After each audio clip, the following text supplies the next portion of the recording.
Well, now that Town Hall is completed, Town Manager Kate Fitzpatrick and Principal Architect Wendell Calsow gave us a tour of the newly remodeled building. As you look at the building, it looks very similar to it was before, as it was constructed in 1902 and 1903, but there have been a number of changes that have taken place. If you look up on the cupola itself, it was open, so birds were nesting in the cupola. The clock faces were in very poor condition. The gold on the dome had worn off, and so the gold dome was red.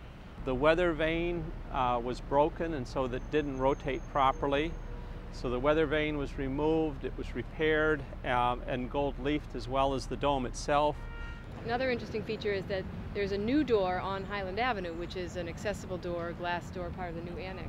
So that is a very different kind of a feature for a building. This is the very traditional New England view of the building, and on the other side on Highland Avenue there's old New England with a twist, I would say. As a preservation office, we work with a number of architectural conservators, and for the Needham Town Hall we worked with Sarah Chase, who's an architectural conservator that specializes on historic finishes, and so she could determine the original paint scheme for it.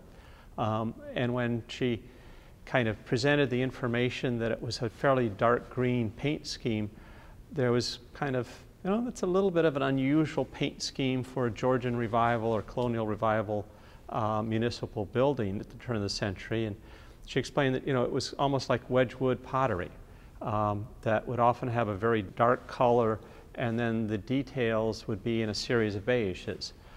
So that's how we developed the paint scheme for the auditorium itself. Another important feature of the auditorium was the reproduction not only of the wall sconces that you see around the room, but the 4 large chandeliers. In addition to basically the compact fluorescent, highly energy efficient lights that we have here, on the front 2 trusses of the auditorium we have a series of stage lights. So when the stage is used, whether it's for town meeting or a performance, that there can be good lighting quality of it to anybody on the stage itself.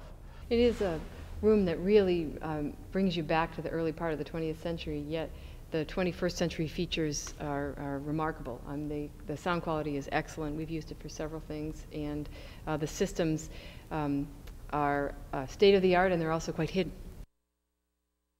This is the hallway in the new portion, the addition portion of the town hall. This side is the new offices that have been created. This hallway gets quite a bit of use from the public coming in the 2 accessible glass doors from Chapel Street and Highland Avenue. And you can see the new transaction counters here, so that people doing business at the town hall can come up to a fully accessible transaction counter and do business with all the departments in the town hall. And you can also see the wrought iron arm that was used for moving heavy objects in and out of the basement. So we kept that, so it's now part of this hallway. We've tried to maintain several of the original features that we could to make the building historically accurate and also interesting.